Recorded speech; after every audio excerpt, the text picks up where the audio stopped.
Это случилось в тот момент, когда никто ничего не ожидал. Внутри кратера вулкана Рана-Рараку, где уже не одно десятилетие археологи прочесывали каждый камень, под высохшей поверхностью озера вдруг обнаружилась новая статуя Моаи.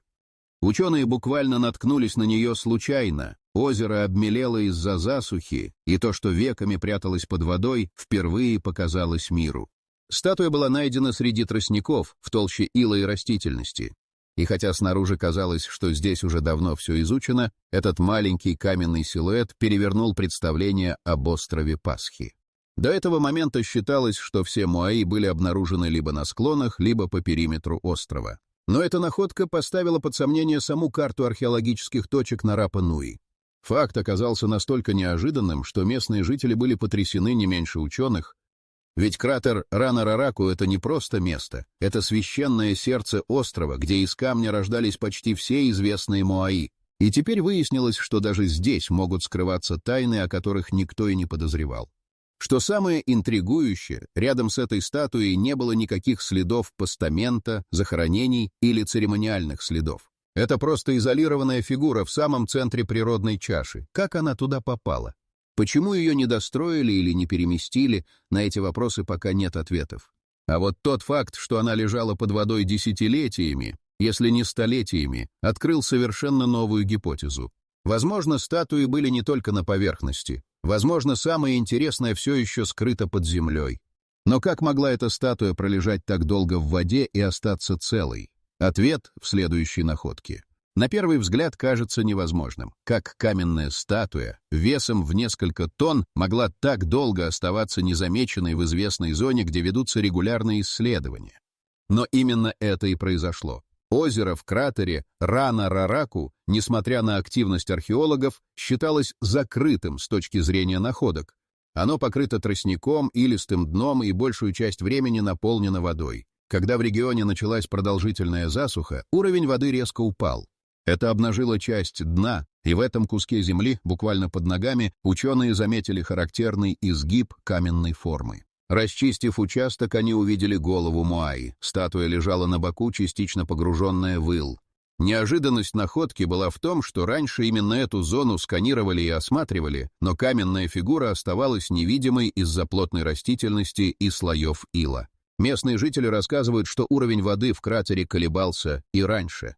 Но до сих пор такие понижения не открывали ничего подобного. Это заставило археологов задуматься, а сколько еще таких статуй может быть спрятано под водой или в почве? И если одна лежала здесь десятилетиями, какова вероятность, что вокруг нее скрываются десятки других? Тем более, что внутри кратера всегда было что-то вроде археологической загадки. Казалось, здесь уже нечего искать, все давно изучено. Но теперь вся эта уверенность оказалась под сомнением. И еще одно удивительное открытие ждет нас впереди. Размер новой статуи не просто необычен, он выбивается из всех известных параметров. Когда новость об обнаружении новой статуи достигла археологических кругов, реакция была мгновенной и эмоциональной. Не только потому, что она появилась в зоне, считавшейся полностью исследованной, и не только потому, что статуя долгое время пряталась под водой, а потому, что она не вписывалась. До этой находки ученые имели довольно четкую картину распределения Моаи по острову. Все они располагались вдоль побережья, стояли на церемониальных платформах, были ориентированы внутрь острова и имели примерно схожие параметры. Но эта статуя — находка в центре кратера вне платформ без признаков культовой функции. Почему она оказалась именно там? И главное, зачем? Некоторые исследователи предположили, что это была своего рода учебная статуя. Место, где изготавливали Моаи, могло использоваться и для тренировок, но других подобных учебных объектов в кратере не находили. Другие считают, что статуя могла быть брошена из-за ошибки в работе, трещины, неправильная форма или просто неудачная заготовка. Но главный шок вызван был даже не этим. Обнаружение новой статуи показало, что наша карта объектов на острове крайне неполна. Если в самом известном месте находятся такие сюрпризы, то чего можно ожидать в менее исследованных зонах? Это дало старт новым проектам по зондированию почвы, использованию георадаров и повторному изучению кратера. Но и это еще не все. Оказалось, что новая статуя еще и рекордсмен по другому параметру. Когда археологи взяли точные измерения, их ждал еще один сюрприз. Новая статуя Моаи, найденная в кратере, оказалась самой маленькой из всех, что когда-либо находили на острове. Ее высота всего около 5 футов, что в несколько раз меньше стандартных размеров Моаи, достигающих от 10 до 30 футов. Это вызвало еще больше вопросов. Зачем было создавать такую миниатюрную версию? Была ли это модель, учебный прототип, или же статуя несла самостоятельное ритуальное значение? Если вам понравились наши приключения на острове Пасхи, и вы хотите узнать, сколько еще секретов скрывает эта загадочная земля, не забудьте подписаться на канал. Ваши донаты помогут нам продолжать исследовать и делиться с вами новыми находками. А ссылку на поддержку вы найдете в описании и на экране в виде QR-кода. Ну а если вы тоже хотите стать археологом, но без лопаты и с разбором, мы тут, чтобы помочь. Пока что ни одна из гипотез не получила подтверждения. Ранее считалось, что все Моаи создавались по определенному канону. Массивная голова, вытянутое лицо, корпус тела с определенными пропорциями. Миниатюрная находка вносит в это уравнение хаос. Ее стиль кажется схожим, но пропорции иные. Некоторые детали, вроде глазниц и рта, сделаны грубо, будто поспешно. Это может быть как следствием времени, так и особенностями создания. Что особенно важно, находка показала, что размер не обязательно был критерием значимости. И теперь ученые заново изучают роль малых форм в культуре Рапа-Нуи. Если раньше считалось, что величие Моаи отражало статус или значение, то теперь ясно, дело может быть совсем в другом. Но это открытие привело исследователей к следующему, более фундаментальному вопросу. А как именно выглядела эта новая статуя, и что можно понять по ее внешнему виду? Внешний вид новой статуи стал предметом оживленных споров. Несмотря на небольшой размер, она сохранилась на удивление хорошо. Видны контуры лица, вытянутый нос, углубление для глаз, характерный вытянутый подбородок. Верхняя часть головы оказалась слегка повреждена, но ее форма вполне типична для классических Моаи. Материал — вулканический туф, такой же, как и у большинства других статуй с острова Пасхи. Это указывает, что создавалась она именно в этом регионе, в пределах кратера. Поверхность камня покрыта коркой, которую образовали десятилетия пребывания под водой. Но ученые уже начали ее осторожную очистку, и первые результаты удивляют. На левой стороне головы заметны следы незавершенной резьбы, как будто работа была прервана на полпути. Возможно, именно по этой причине статую и оставили в кратере. Но есть и иная гипотеза. Она могла быть не недостроенной, а просто выполненной в другом стиле. Если внимательно присмотреться, нижняя часть тела отсутствует или зарыта в ил. Это значит, что археологам предстоит еще более глубокая расчистка, чтобы понять, закончена ли она полностью. Кроме того, ее положение на боку может указывать на то, что статую пытались поднять, но не смогли. Все эти детали делают находку особенно ценной. Она одновременно типична и аномальна. А это означает, что она может стать ключом к пониманию того, что же на самом деле происходило в этом загадочном месте. Но если новая статуя так выбивается из общего ряда, возможно, сам кратер Рана-Рараку еще таит в себе больше, чем кажется. Кратер Рана-Рараку — это не просто место находки новой статуи. Это колыбель всех Моаи, главный каменный завод древнего Рапа-Нуи. Именно здесь, на внутренних и внешних склонах кратера, были вырезаны почти все 900 каменных гигантов. И все же, несмотря на десятилетия раскопок, Рана-Рараку остается источником бесконечных загадок. Вулканический туф кратера был идеальным материалом, легкий, но достаточно прочный для резьбы. Это объясняет, почему именно в этом месте столетиями шла резка. На склонах до сих пор видны заготовки, статуи, вырезанные наполовину, и десятки оставленных в процессе. Они словно застыли во времени, одни еще в теле скалы, другие уже почти отделены от массива, но так и не перемещены. Почему так много недостроенных? Одна из гипотез гласит, в какой-то момент цивилизация Рапа-Нуи столкнулась с коллапсом. Войны, нехватка ресурсов, распад политической системы — все это могло прервать масштабную резьбу. Статуи остались как есть, замороженные в хаосе упадка.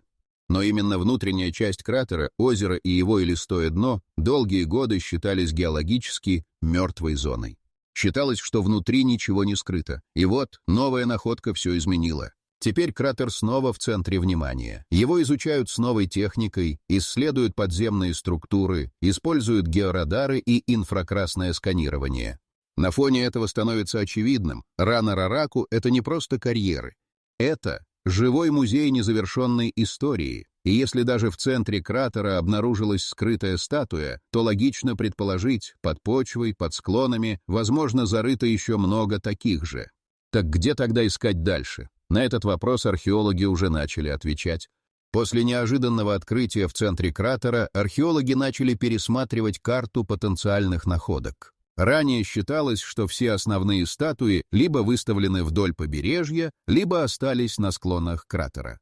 Но теперь в зону риска, или скорее перспективы, попали совершенно иные участки острова. Первым делом начали внимательно изучать другие кратеры и ложбины. Если в одном озере скрывалась статуя, логично предположить, что и в других местах, покрытых илом, торфом или тростником, могут быть скрытые фигуры. Специалисты уже используют георадары для поиска каменных объектов под почвой. Некоторые результаты пока не опубликованы, но подтверждается. На глубине от 3 до 6 футов есть плотные структуры, форма которых может указывать на моаи. Также пересматриваются зоны с высокой растительностью. В джунглях и среди скал могут быть не только упавшие, но и еще не найденные статуи. Поиски осложняются тем, что многие моаи могли быть покрыты лавой, обломками или просто утонуть в мягкой почве после дождей. И еще один интригующий вектор — побережье. Некоторые археологи утверждают, что часть моаи могла быть сброшена или утонула в прибрежной зоне во время штормов или цунами. Это означает, что подводные поиски тоже становятся актуальными. Расширение ареала поиска полностью меняет представление о масштабе культуры Рапа-Нуи. И если раньше казалось, что почти все найдено, то теперь археологи готовятся к десяткам новых открытий. Но даже если находить, как перемещать? Ведь моаи — это не легкие сувениры. Они весили тонны. А вот этот вопрос недавно получил довольно неожиданный ответ. Вскоре после открытия новой статуи в кратере Рана-Рараку археологи и геофизики начали использовать современное оборудование для сканирования почвы. Главная цель — выяснить, сколько еще скрытых моаи может находиться под землей. Особенно в зонах, которые ранее считались бесперспективными. Используются разные методы, от электромагнитного сканирования до георадаров и инфракрасной съемки. В кратере уже подтверждены плотные каменные структуры под слоем ила и растительности. Это могут быть не только статуи, но и остатки мастерских, инструментов, подземных каналов или даже жилых построек. Первые результаты показали, что на глубине от 4 до 8 футов в центре кратера есть еще как минимум 2 крупных объекта. Один из них может быть вертикальной статуей, другой — лежащей. Раскопки начнутся после сезона дождей, когда почва стабилизируется. Также ведутся исследования на северо-западной части острова, где были зафиксированы магнитные аномалии. Пока ученые не спешат с выводами, но некоторые сигналы указывают на наличие больших плотных масс, характерных для каменных статуй. Самое интересное, что ранее никто не применял столь глубокую диагностику на острове. Это значит, что эпоха новых открытий только начинается. И то, что еще недавно казалось археологически исчерпанным, теперь вновь манит тайнами. Но главный вопрос, который десятилетиями мучил ученых, остается прежним. Как вообще древние островитяне перемещали такие многотонные глыбы? Ответ нашелся совсем недавно, и он удивил всех. На протяжении десятилетий существовали разные теории о том, как древние жители острова Пасхи перемещали гигантские моаи. Сани, катки, наклонные платформы, деревянные волокуши — все это казалось слишком трудоемким и неподходящим для рельефа острова. Но новое исследование предложило совершенно иной подход. Статуи могли идти. Ученые из Гавайского университета совместно с командой физиков провели серию экспериментов. Они воссоздали статую в натуральную величину и обвязали ее веревками. При помощи 3 групп людей с 2 сторон статую начали раскачивать вперед-назад. Благодаря особой форме основания она действительно шагала, перемещаясь за счет маятникового движения. Такой способ оказался не только реальным, но и эффективным. На ровной поверхности и с хорошей координацией 15 человек могли переместить каменную статую на десятки футов в час.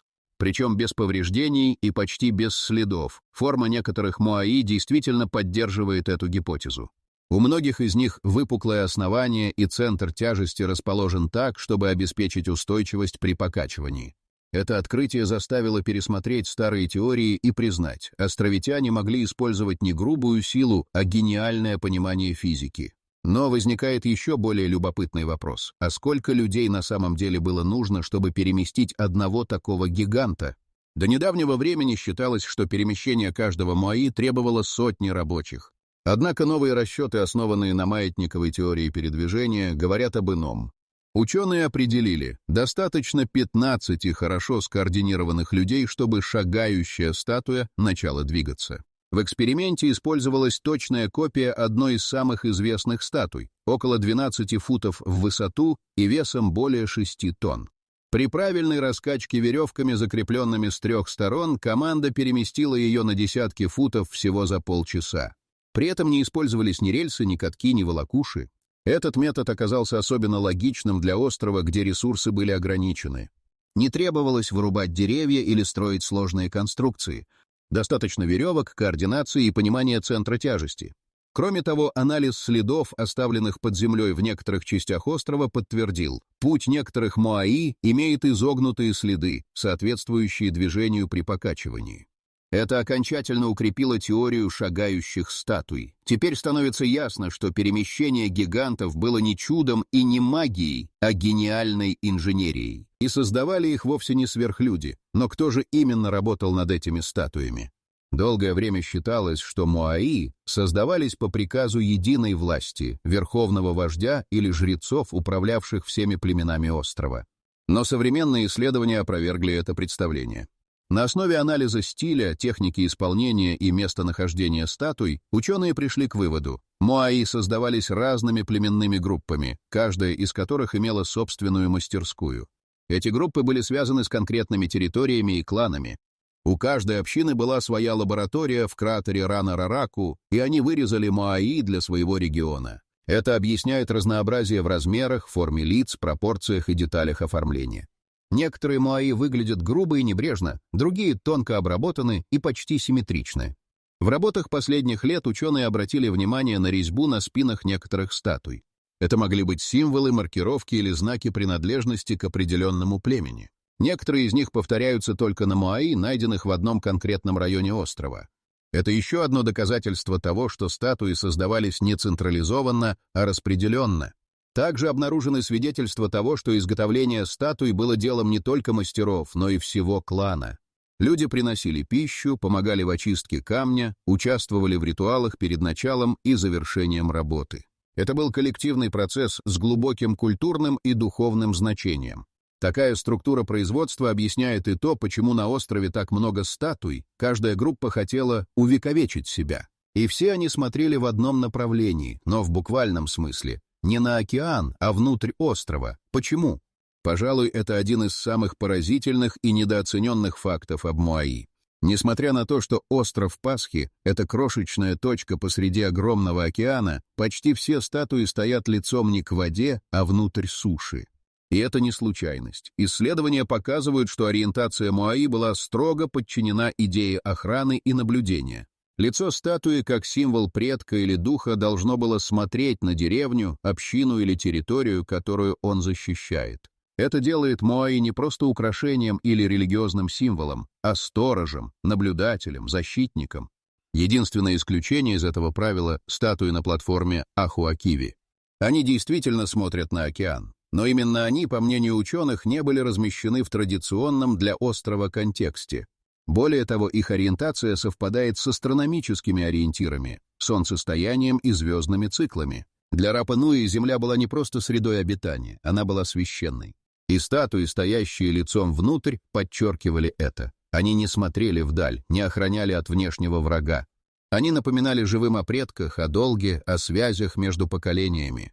Но именно такой символизм приводит к еще более поразительному открытию. Оказывается, то, что мы видим на поверхности, это далеко не вся статуя. Остров Пасхи известен своими гигантскими головами, возвышающимися над землей.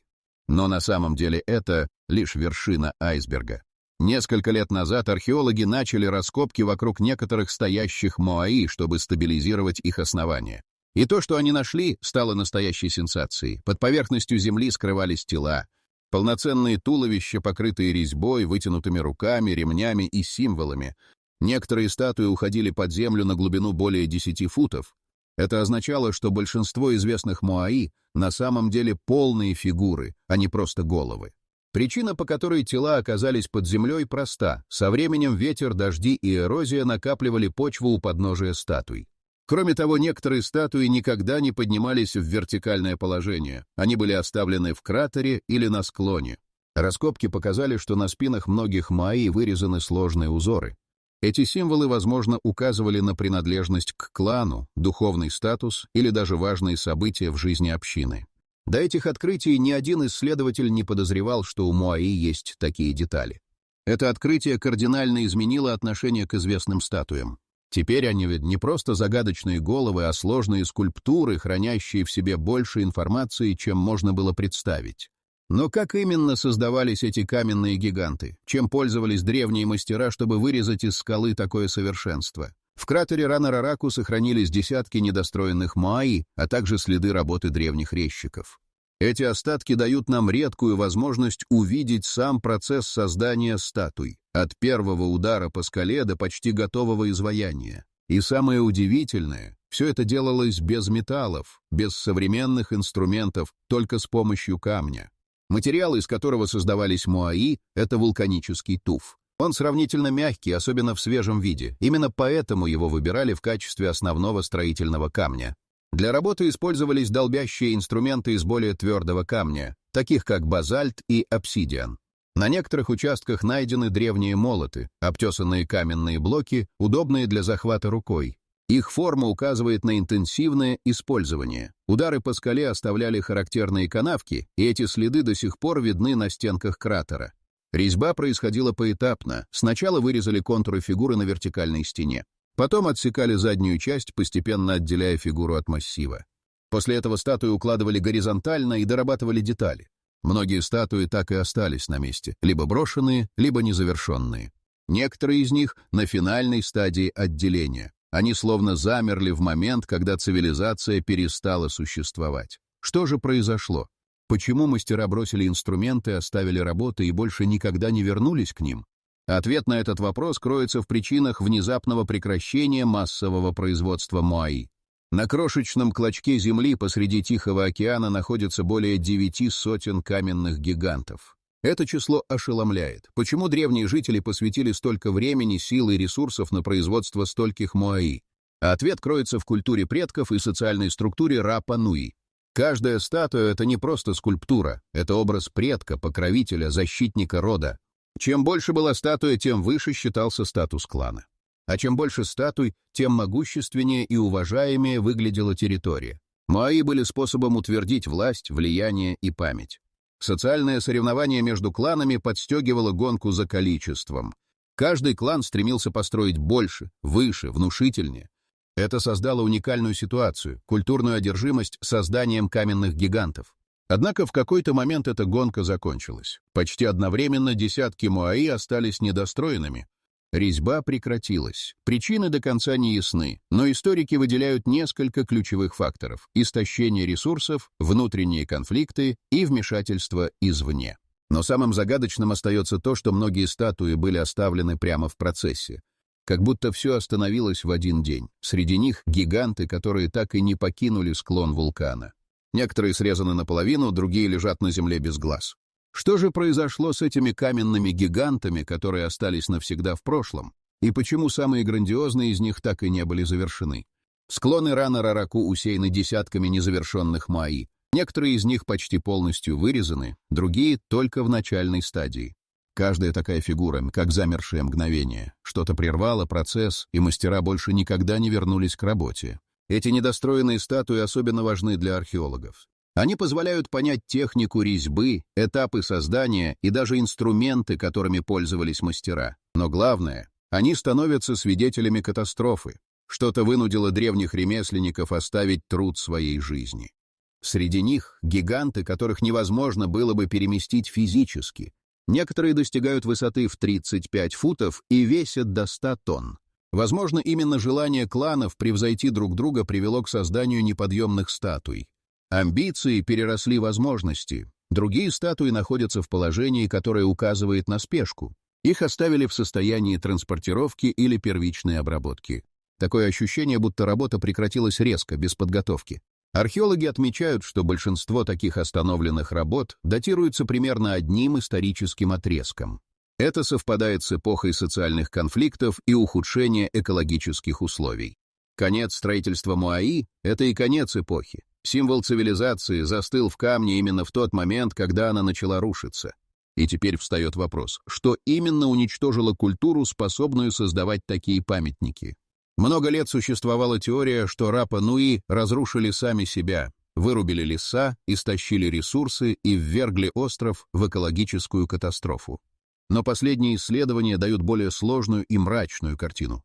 Да, вырубка деревьев действительно происходила. Без лесов стало невозможным строить лодки, перевозить статуи, добывать пищу в океане. Почва стала бедной, источники пресной воды нестабильными. Но это было не единственной причиной. Археологические находки и исторические данные указывают на внутренние конфликты. Между кланами начались войны за ресурсы, статуи начали свергать, символическое унижение соперников.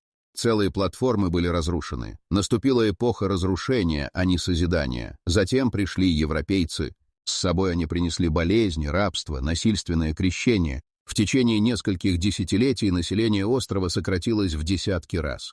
Колониальные силы уничтожили остатки традиционной культуры, духовных знаний и устной истории. Все это вместе стало концом некогда великой цивилизации, оставившей после себя только каменных стражей, безмолвных, но вечных. Но даже сейчас, спустя столетия, над этими гигантами нависают новые угрозы. Остров Пасхи сегодня – популярное туристическое направление, объект мирового наследия ЮНЕСКО и археологическая зона, которая постоянно находится под угрозой. Парадокс в том, что чем больше внимания привлекают Моаи, тем сильнее страдают сами памятники. Поток туристов приводит к эрозии почвы, вытаптыванию зон вокруг статуй и разрушению хрупких структур. Вандализм, пусть и редкий, все же происходит. Люди пытаются прикасаться к статуям, забираться на них, нарушая древнее пространство. Но главная угроза – климат. Повышение уровня океана, учащающиеся ураганы и засухи разрушают и платформы, и почву. Лесные пожары, уже несколько раз случавшиеся на острове, уничтожили не только растительность, но и повредили камень, трещины, обугленные поверхности, потеря рисунков. Также из-за погодных условий происходит вымывание почвы, оголяющее основание статуй. Без стабилизации они начинают крениться, оседать, разрушаться. Местные жители и международные организации борются за сохранение Моаи. Ведутся работы по укреплению, мониторингу и реставрации, но ресурсов не хватает. И каждый год может стать фатальным для части этих каменных хранителей. Тем не менее, Рапа-Нуи не сдается. И сегодня на острове кипит новая жизнь. Современный Рапа-Нуи — это не просто музей под открытым небом. Это живое сообщество потомков тех, кто когда-то создал Моаи. Здесь живет около 8000 человек, большая часть которых — коренные жители. Они говорят на испанском и языке Рапа-Нуи, сохраняют обряды и постепенно восстанавливают связь с прошлым. Местные жители активно участвуют в охране наследия. Они сотрудничают с археологами, контролируют доступ к важным зонам и проводят обряды, связанные с духами предков. Для них Моаи — не просто исторические артефакты. Это живые сущности, стражи, члены их рода. Школы острова преподают историю Рапа-Нуи с позиции уважения, а не только науки. Молодежь участвует в экспедициях, ухаживает за территорией, учится восстанавливать древние навыки. Есть и вызовы. Туризм — главный источник дохода, но одновременно источник давления. Правительство острова пытается найти баланс между доступностью и защитой. Внедряются квоты, правила, маршруты, но главное — остров жив. И его жители не просто охраняют прошлое, они строят будущее, в котором дух Моаи продолжает жить. И, как оказалось, это будущее может быть куда более насыщенным открытиями, чем мы думали еще пару лет назад. На острове Пасхи в XIX веке в результате неожиданного открытия местные жители наткнулись на статуи, которые изменили представление об их культуре. Эти каменные гиганты, известные как Моаи, были настоящими произведениями искусства. Однако среди более чем 900 статуй сотни остались недостроенными и заброшенными. Почему же с ними не завершили работу? XVIII века первые европейцы, посетившие остров, отметили, что некоторые статуи были только в процессе создания. Их размеры варьировались от 3 до 10 метров в высоту и весили до 40 тонн. Однако, несмотря на колоссальные усилия, некоторые из них так и остались без завершенной работы. Заброшенные в каменоломнях, эти статуи стали молчанными свидетелями неразгаданных тайн. Первые археологические раскопки на острове Пасхи начались в конце XIX века. Исследователи, такие как Джеймс Кук, стали рождать гипотезы о причинах недостроенности статуй. Некоторые считали, что это связано с нехваткой ресурсов, другие выдвигали версии о социальных конфликтах. Вскоре стало ясно, что каждая недостроенная статуя таит в себе нечто большее, чем просто камень и труд. Исследования показали, что технологии, используемые для создания моаи, были более сложными, чем предполагалось. Местные жители использовали примитивные инструменты, однако оставшиеся следы в каменоломнях указывают на наличие сложных методов обработки камня. Стены каменоломен сохранили отпечатки инструментов, которые оставляли за собой каменотесы. Эти детали указывают на то, что создание статуй требовало не только силы, но и мастерства. Среди недостроенных статуй исследователи нашли и такие, которые содержали четкие указания на завершенные детали. Это наводило на мысль, что процесс создания был прерван по каким-то непредвиденным обстоятельствам. Археологи задались вопросом, что произошло на острове Пасхи, чтобы остановить этот процесс. Причины недостроенности статуй становились темой множества исследований и споров. С течением времени новые технологии позволили взглянуть на старые раскопки с другой стороны. Современные исследования с использованием радиокартографии и лазерного сканирования открыли ранее недоступные данные о местах, где находились статуи. Ученые все больше погружались в загадки, которые оставили предки. Артефакты, найденные вблизи недостроенных статуй, начали давать новые подсказки, проливающие свет на их назначение и причины. Все это привело к возникновению новых гипотез о том, как и почему статуи остались недостроенными. Появились идеи о том, что катастрофические изменения климата, внутренние конфликты и даже внешние угрозы могли сыграть свою роль в этой загадочной истории. Каждый новый факт и каждая новая находка добавляли глубину к пониманию этой уединенной культуры, ее достижений и трагедий. Тайны, окружающие недостроенные статуи на острове Пасхи, по-прежнему ждут своего разрешения. На острове Пасхи, в самом разгаре создания статуй, местные жители использовали уникальные методы обработки камня. Для этого они выбирали вулканические породы, имеющие мягкую структуру, что значительно облегчало работу каменотесов. Однако, по мере увеличения числа статуй, ресурсы начали истощаться. Статус моаи как символа власти и статуса привел к соперничеству между племенами.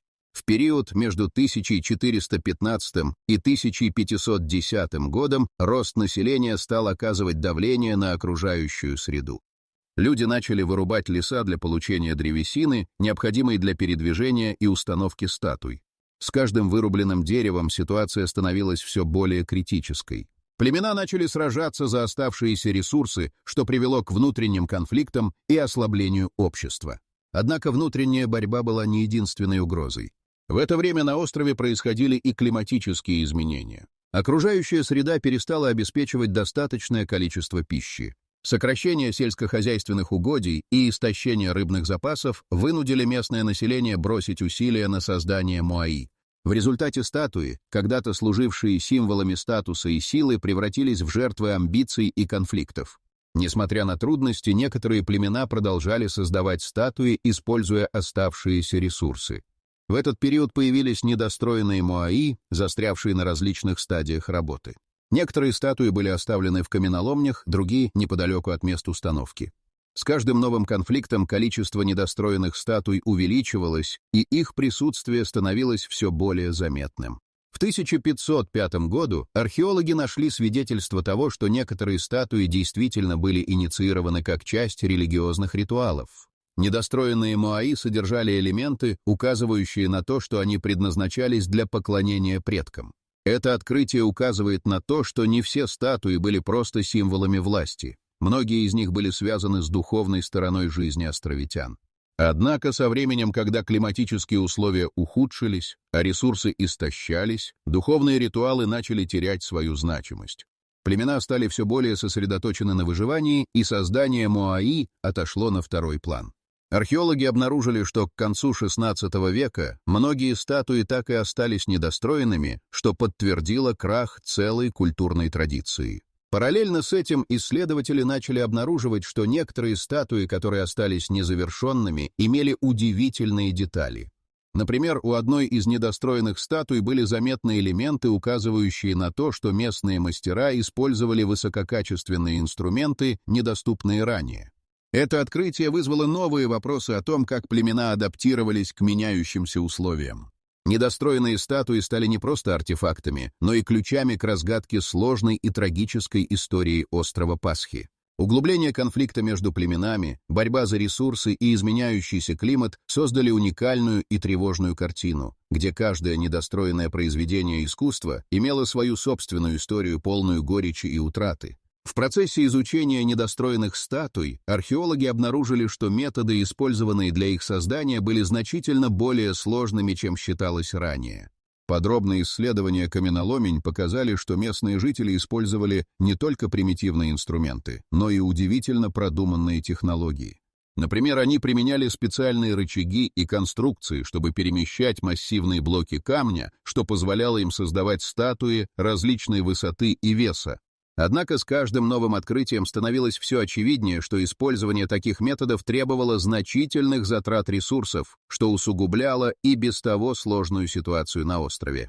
Параллельно с ростом числа недостроенных статуй давление на окружение возрастало. Лесорубы вырубали деревья, что приводило к эрозии почвы, и это усугубляло проблемы с продовольствием. Внутренние конфликты между племенами продолжали нарастать, и борьба за оставшиеся ресурсы становилась все более жестокой. В это время несколько племен начали экспериментировать с новыми методами, чтобы сократить затраты на создание статуй. Например, некоторые мастера начали использовать более легкие материалы, такие как известняк, вместо традиционного туфа. Это привело к созданию статуй, которые легче перемещать, но они не достигали прежнего уровня детализации и величия. Многие из таких статуй оставались недостроенными, так и они пользовались уважением у местных жителей. В 1510 году начались активные раскопки в центральной части острова. Археологи нашли следы старинных ритуалов, связанных с созданием моаи. Эти ритуалы подтверждали, что статуи не только служили для поклонения предкам, но и были частью более сложной системы верований. Изучение этих находок дало возможность понять, что каждая статуя должна была иметь свою уникальную историю, связанную с конкретным племенем. Некоторые племена начали объединяться, чтобы создать более крупные статуи, однако это также сопровождалось новыми конфликтами. Соперничество за ресурсы становилось все более жестоким. Появились стычки между племенами, которые пытались остановить процесс создания статуй у своих соперников. В это время некоторые мастера начали скрывать свои лучшие технологии, чтобы не дать конкурентам шанса на успех. Кроме того, начали возникать слухи о том, что некоторые статуи были заколдованы. Это вызывало страх и недоверие среди местного населения. Люди начали верить, что недостроенные статуи приносили несчастье и бедствие. Возросшее напряжение и страх только усугубляли ситуацию, и племена все больше изолировались друг от друга. Таким образом, недостроенные статуи стали не только символами амбиций и утрат, но и отражением глубоких конфликтов внутри общества. Каждый новый метод, каждая новая находка становились частью сложного лабиринта из страха, амбиций и борьбы за выживание. Остров Пасхи, когда-то процветающее сообщество, погружался в хаос, а тайны, скрывающиеся за каменными гигантами, становились все более запутанными. Недостроенные статуи на острове Пасхи начали вызывать вопросы о причинах их незавершенности. В 1515 году, когда археологи продолжали раскопки, конфликты между племенами привели к новому витку насилия. Племена, ранее объединявшиеся для создания статуй, стремились завоевать контроль над оставшимися ресурсами. Столкновения становились регулярными, а число недостроенных статуй увеличивалось. Одной из причин недостроенности стало резкое ухудшение климата. Исследования показали, что в этот период на острове стали регулярными засухи. Урожайность снизилась, и племена начали осознавать, что выживание требует концентрации на продовольствии, а не на создании статуй. В этом кризисном моменте мастера, ранее гордившиеся своими работами, начали оставлять свои статуи, не имея ресурсов на завершение. Параллельно с этим возникли слухи о том, что некоторые статуи прокляты, что породило страх среди местного населения. Люди стали избегать мест, где находились недостроенные моаи, что еще больше усугубило ситуацию. В ответ на ухудшение климата и конфликтные условия в сообществе появилась идея о необходимости завершения статуй для защиты от изменений. Однако обсуждение приоритетов по завершению статуй привело к новым спорам. Вместо объединения усилий племена продолжали разъединяться. Археологи позже нашли свидетельства того, что многие статуи остались недостроенными из-за нехватки квалифицированных мастеров. Конфликты унесли жизни множества каменотесов, и оставшиеся люди не могли продолжать начатые проекты. На фоне насилия те, кто когда-то создавал статуи, оказались втянутыми в войны. Это привело к увеличению числа незавершенных статуй на острове. К концу XVI века ситуация достигла критической точки. Некоторые племена начали прибегать к духовным практикам, пытаясь восстановить мир. Но ни один ритуал не смог изменить положение дел, и недостроенные статуи оставались на своих местах. Отсутствие ресурсов, внутренние конфликты и климатические изменения образовали клубок причин, остановивший создание Моаи. Каждая недостроенная статуя стала свидетельством борьбы за выживание в условиях кризиса, оставляя за собой множество неразгаданных тайн. В 1517 году, во время раскопок на северном склоне вулкана Рана-Рараку, археологи наткнулись на удивительное открытие. На глубине около 3 метров они обнаружили останки древней мастерской, где когда-то работали каменотесы. В этой мастерской находились инструменты, о которых ранее не было известно, а также загадочные надписи на камнях, которые могли указывать на ритуальные практики, связанные с созданием статуй. Эти находки стали переломным моментом в понимании культуры островитян. Исследования показали, что некоторые инструменты имели следы от интенсивного использования, что свидетельствовало о том, что их владельцы были мастерами высшего уровня. Однако среди находок также были следы разрушений, некоторые инструменты были повреждены в результате конфликтов. Это открытие подтвердило, что внутренние войны не только мешали созданию статуй, но и влияли на уровень мастерства каменотесов. Вскоре после этого археологи нашли несколько недостроенных статуй с необычными элементами. Они имели незавершенные детали, которые согласовывались с найденными ритуальными надписями. Эти статуи, как предполагали исследователи, могли быть частью культа предков, который стал угасать на фоне конфликтов и климата.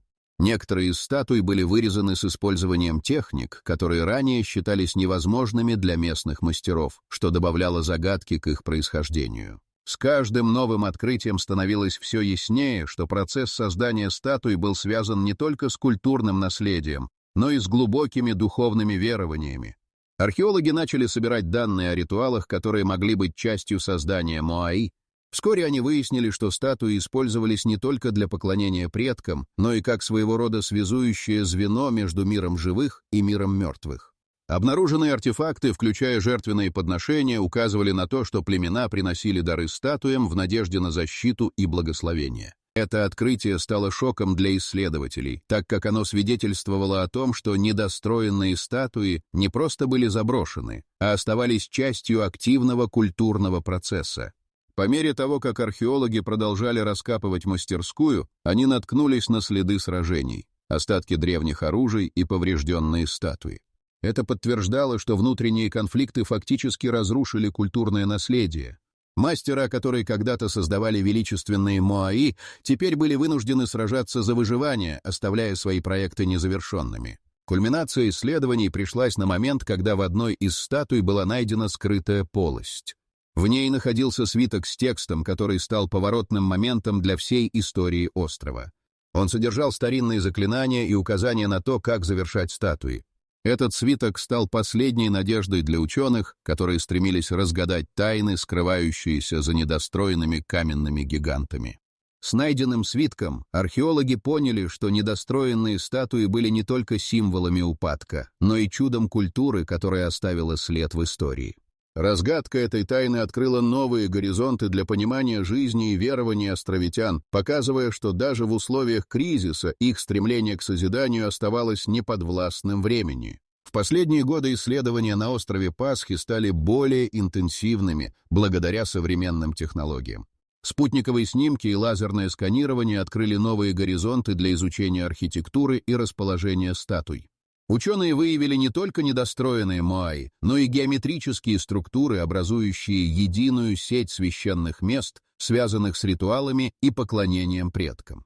Открытие свитка с заклинаниями из недостроенной статуи стало отправной точкой для новых гипотез. Ученые предполагают, что статуи могли быть частью культурного договора, связывающего разные племена. Каждый Моаи, возможно, был символом единства и взаимопомощи, который должен был завершаться в рамках сотрудничества между племенами. Это предположение дало новый взгляд на старые конфликты. Они не только разрушили, но и приостановили процесс создания, который когда-то объединял островитян. Сравнительный анализ статуй и найденных инструментов с артефактами других полинезийских культур подтвердил, что методы создания Моаи были уникальными, но также заимствованными из соседних культур. Это открытие показало, что остров Пасхи был частью более широкой сети обмена знаний и технологий, что изменило восприятие его изоляции. Современные археологи инициировали проекты по восстановлению и завершению некоторых недостроенных статуй. Они работают в сотрудничестве с местным населением, которое осознает ценность своего наследия. Важной частью этих проектов стали образовательные программы, направленные на сохранение как физического, так и культурного наследия. Племена вновь начали объединяться, чтобы создавать и завершать статуи, понимая их значимость для своей идентичности. Гипотеза о том, что статуи служили не только памятниками, но и объектами поклонения, стала основой для культурного возрождения. В результате начались традиционные ритуалы, связанные с завершением статуй, которые придавали жизни местному населению новый смысл. Возвращение к корням дало надежду на восстановление утраченного единства. Если вам нравится узнавать о загадках острова Пасхи так же, как искать пропавшие носки из стиральной машины, подписывайтесь на наш канал и не забудьте заглянуть в описание или отсканировать QR-код на экране, ваша поддержка поможет нам продолжать исследовать тайны мира. История недостроенных статуй на острове Пасхи превратилась в символ борьбы и преодоления. Изучение этой загадочной культуры позволило жителям острова вновь обрести связь с предками и осознать важность своих традиций. Нынешние исследования открывают двери для будущих поколений, которые могут учиться на ошибках прошлого и предотвратить повторение истории. Таким образом, тайны, окружающие недостроенные статуи, перестали быть просто загадками древности. Они стали уроком о важности сохранения культуры и сотрудничества, о ценности единства в условиях кризиса. Каждая статуя теперь не просто камень, это свидетельство надежды, упорства и человеческой силы, способной преодолеть любые преграды. Остров Пасхи хранит свои секреты, и его жители понимают, что их настоящее и будущее зависят от их выбора и действий.